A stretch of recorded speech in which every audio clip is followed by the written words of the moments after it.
Datto, you've spent over 30 hours in Anthem. Any first impressions yet? Is it worth it? Here we go, buds. First impression time. Before I start, part of this video will likely become irrelevant to some degree by the time the 22nd of February hits, because there are supposedly a lot of fixes and tweaks coming in that day one patch. There are no story spoilers in this video. I do talk about a couple of masterwork items if you care about that, but this should be a pretty safe spoiler-free watch.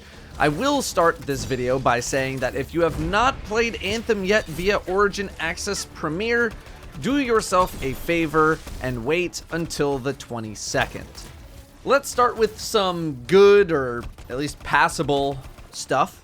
I've played through the entire story. It took about 19 hours from start until I hit the credits, going at a very casual pace while also doing some side missions with some bugs and glitches requiring me to repeat missions, and that 19 hours also includes going back and helping people with missions that I've already done to bring them up to me, and a couple of breaks. 10 to 15 hours is basically around what I expected. Realistically, you can get that done much faster with an optimized group and fewer bugs. The story was basic. Boring bad guy wants power, you are the underdog good guy who wants to stop him by getting insert item here. Nothing revolutionary, nothing really super satisfying, but it doesn't do it in an incredibly poor way. I was not expecting a super deep, visceral story experience, and this pretty much met my storytelling expectations for a looter-shooter campaign. Although I do hope to see an actual overarching story over the course of the game's life, and not just individual events that happen to happen in this world. Cough, cough. I thought the voice acting overall was pretty darn good, along with the facial animations. I liked Owen and Matthias the most, thought they did very well. There was a rather significant issue with a mission that involves opening 4 doors, which require completions of multiple challenges for them to unlock. This mission will be getting tweaked on the 22nd, if not sooner, to make it so that you don't run straight into a brick wall while trying to do the story. Combat, when you're not being one-shot, is fun and is the best thing going for the game. Comboing with your teammates is fun via primers and detonators, and seeing enemies explode from all the effects is very satisfying, along with that combo ding noise, even if sometimes you can't actually see what the hell is going on. Movement on the Interceptor is really fun with all of its jumps, and flying in general feels pretty good on mouse and keyboard and controller. On mouse and keyboard it takes a little getting used to. I do have an issue with enemy density when in bigger teams though. It feels like it was possible to kill things as they were spawning in, leading to fights of who gets to kill the enemy as it comes in, at least outside of strongholds. More lower HP enemies to fight against would make comboing and ultimates more fun, instead of what feels like a slow trickle of enemies or a very widely spread out group of enemies. Visually, it is a pretty darn good looking game. The explorable area is gorgeous looking, underwater looks beautiful, even if there's not much reason to go underwater. It is not too shabby to look at this game, and the music is solid as well. And now, we go to the not as good side of the game. There is a patch coming on the 22nd, as I've mentioned twice now, which is the actual release of the game. The patch notes were fortunately released before this video came out, or I guess leaked by the press, and there are a significant amount of fixes and tweaks coming to the game. I've linked it in the description for you to check out. A fair amount of my gripes with the game right now revolve around all of these bugs, issues, and glitches that you need to wade through in order to get to the fun parts of the game. Hopefully after the patch, this will not be the case, and to give Bioware the benefit of the doubt, I will assume that most of these issues will be resolved. Super hot take warning coming at you right now. Super hot take incoming. The day one patch, quote, day one patch, should have been available for people who are capable of playing the game on the 15th, not the 22nd. I've had and seen many conversations about what constitutes day one, official release, whenever people can play. is this early access or not, but having the game be available to play by the general public on the 15th, to me, says that the game is out and should be in the best form that it can be in. Now, I'm sure if it were possible to have this patch available on the 15th, it would have been put out. This is likely a logistical issue with the console versions of the game because of Origin Access Premier not being available on certain platforms and blah blah blah. But I think the early release of the game has hurt more than it has helped, at least in terms of first impressions. Next stuff is more game design based feedback. We're getting a little more detailed. If you've played a looter shooter before, then the lack of mission variety and objectives will be of no surprise. Go to this area, collect 6 things, shoot some dudes, go to the next area, stand in the circle until the meter is done, collect loot. Anthem does almost nothing to innovate on that experience at all in terms of any of the activities minus the concept of flying. Missions, free roam, world events, strongholds, pretty much all the same. These are staple objectives of most RPGs, but it is all stuff I've done before. This wasn't unexpected, but fatigue has set in. Grandmaster difficulty says it recommends 300 plus gear level.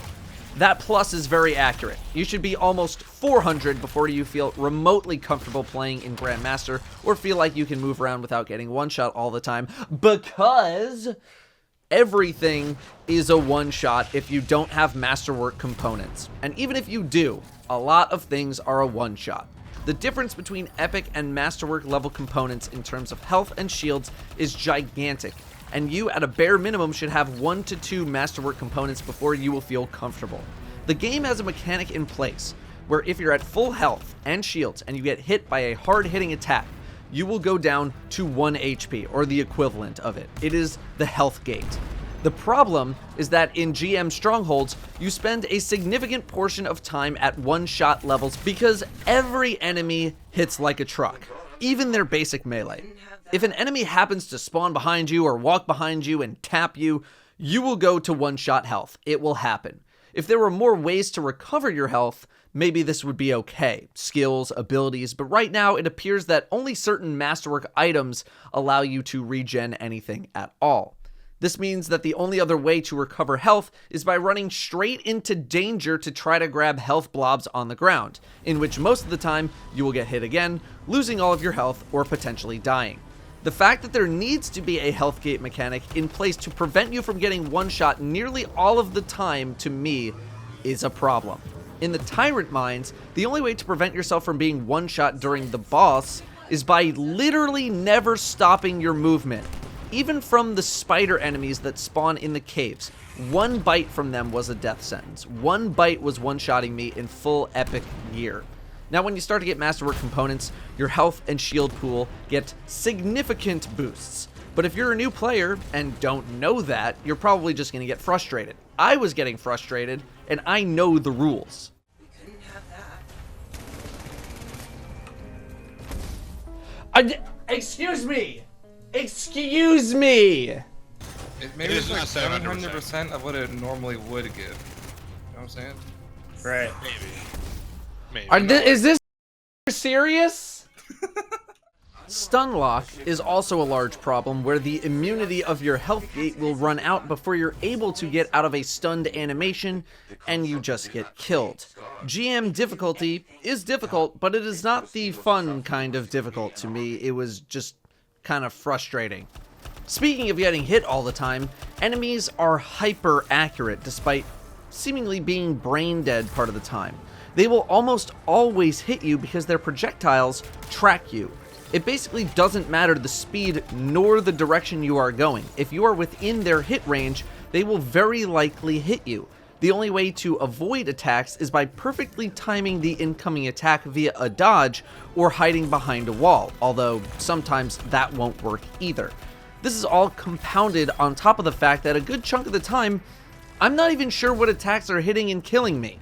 I don't think I've ever said, what just killed me, how are you hitting me, what did I just get hit by, more times than I have playing this game compared to all other games I've played, combined. I'm gonna just gotta kill these Saiyans first. This is easy, dudes. I didn't even see where the bomb was. I didn't even see it. Where was it? Did anybody see? Chat, can we clip it? It is amazing how easy it is to get killed from behind by a little dinky low-tier trash mob at GM difficulties. There are very few notifications warning you that certain things are happening or are about to happen. It's really tough to perceive where enemies are, and sound cues need to be made more significant. In the Temple of Scar, the final boss has basically no tells at all, and the missile attack that it does is rough. If you happen to not be looking at the boss when that missile attack happens, and you're not in the perfect spot, you're dead. Grandmaster loot progression is also a bit flawed. Oh my god. What'd you get? Bunch of masterworks? 2 whites, 2 blues, and a green. You're I did set. not even get an epic item from this. Going to higher GM levels drops more masterworks and legendaries, but they're not better, just more frequent than the GM level previous to it. Once you're getting masterwork level items at level 30, that's as high as they're going. Anecdotally speaking, I have friends who played GM2 for a while who said they didn't feel like they were getting more masterwork items to drop, and the odds are supposed to be 3 times as great on GM2. The benefit to doing GM2 does not outweigh the increased time it takes to do it. Hell, there aren't even any reasons to fully complete GM1 strongholds because it's just more efficient to do the easiest sections, leave, and then restart as opposed to fighting the boss at the end, especially in the final stronghold. Also, why am I still getting common and uncommon items in GM level content? And none of this even talks about the fact that there's only 3 or 4 armor sets in the game right now, one of them being the pre-order armor set. I do like that they separated fashion and function so you can look however you want, but there's not a lot of options for armor sets right now, although the customization options for those armor sets is very expansive. There are only 2 guns in the entire game that I would deem good before you get to masterwork and legendary levels of loot, and those guns are the Devastator Sniper and the Blastback Heavy Pistol, with machine pistols in general at a distant third. Everything else feels entirely pointless to use because their damage is not good enough compared to just waiting for your abilities to come back. To be fair, using abilities is way more fun than trying to plink away with a light machine gun, and I realize the game is designed to promote ability use more, with the guns being a supplement to them, but still. Next, the game struggles with very ambiguous language and things that are hard to decipher on the UI and on gear. Base damage, blast damage, elemental damage are all in rotation. Elemental damage, I've learned, apparently doesn't include acid damage, but when you think of elemental damage, you think of ability damage that has some sort of elemental property on it, right? Maybe? Is acid not an element? I don't know. The lack of a stat page makes trying to make any sort of build nearly impossible unless you're writing everything down, and it makes it very hard to stay organized. I don't think the game even explains the primer and detonator combat system to you. I think you have to look it up. Luckily, the game organizes similar components next to each other, but there are no filter options for looking at your gear either. There is plenty more I could talk about: the UI, the death screen, tethering to teammates, class balance, or nitpicky stuff like not being able to turn the camera while reviving someone. But I tried to hit the hot topics and I don't want this video going to 30 minutes. UI is something I didn't even mention at all that a lot of people are criticizing, requiring a lot of extra clicks and confirmation. Oh yeah, and text chat. Hey, all devs, I don't know what you guys have against text chat on PC, but start putting it in your games at launch, please. Not 6 months down the road, not a year. Launch. Alright, Datto, shut up already. Get to the point. Do you recommend this game, Datto? Is it worth it, Datto? Well, as of now, I would recommend waiting until the 22nd to start playing if you're already invested in wanting the game or pre-ordered the game, to avoid the performance issues that are currently in the game. Endgame content, at the moment, appears to be running strongholds and contracts to get gear, which is pretty expected, but I thought there would be a little bit more to it. Legendary contracts are essentially 3 world events put together into a single mission. A bit disappointing. My worry is that the average person will do one of two things. Number one, get absolutely destroyed on GM1 because the recommended levels are way too low, and the health scaling on epic components is not good. Number two, beat GM1 and say, okay, I get it, and not want to do GM2 or 3 because they're not efficient to do, nor do they reward better gear. Right now, I am trying to farm for items that will stop me from getting one shot so that I can enjoy the combat experience a little bit more. Bioware does have a roadmap with Act 1 coming in March, featuring improved social interaction and competition, a cataclysm, which is an endgame or pinnacle activity, and in-game events via the evolving world portion of the update. I will say that Bioware seems to really be on the ball with the launch of the game. They have been communicating a ton on Reddit, on Twitter, to a plethora of issues, and I really hope to see that continue. They seem to be listening very intently. And to be fair to Bioware again, a lot of the things I've mentioned in this video are definitely fixable. It's just a matter of how quickly they can be fixed or adjusted. They've already shown they're capable of making fast adjustments to the game, like farming chests on GM3 difficulty for easy loot. That was fixed in a day. If I sounded frustrated during this first impression, it's because I think I'm just fatigued of the looter genre. I am fatigued off of Diablo 3, yeah, we're going far back, Destiny 1, Division 1, Destiny 2, and now Anthem. Just not quite there on release, knowing that it'll take a little while to get to a better place. Looter games are pretty darn similar to each other, and the gameplay is what's going to keep people around on a per-game basis. I've been through years of MMOs, RPGs, looters, all that. I know the mission design limitations, the open world limitations, the endgame limitations. I'm used to it at this point. I've had this kind of experience before, many times, so gameplay is king in a looter. The gameplay in this game is fun, and I think when you have the full masterworks and the full builds and you can just crap on everything, it'll really shine. But right now you need to dig through a lot of other frustrations to get there. At least I do. At least that's how I felt. Things just need a bit more polish. More quality of life additions and polish. And I'm talking beyond what's coming on the 22nd, unless there's just some stuff I don't know about. The story is serviceable, but I certainly would not buy the game solely for the story. This is an investment game through and through. It is somewhat solo player friendly, but if you want to get into higher than GM1 levels of content, you will definitely need a coordinated team, especially looking at GM3, which is over a 900% increase in health and damage. Overall, if you're familiar with the looter shooter genre already, Anthem isn't really going to surprise you, much like most other looter shooters will not surprise you. What's really going to keep you glued to this game is if you enjoy the combat, have friends to play with, and or really want to stat hunt and optimize your gear so that you can destroy things. I am pretty confident that given how much Bioware has been responding to feedback on multiple platforms, that this game will get better with age.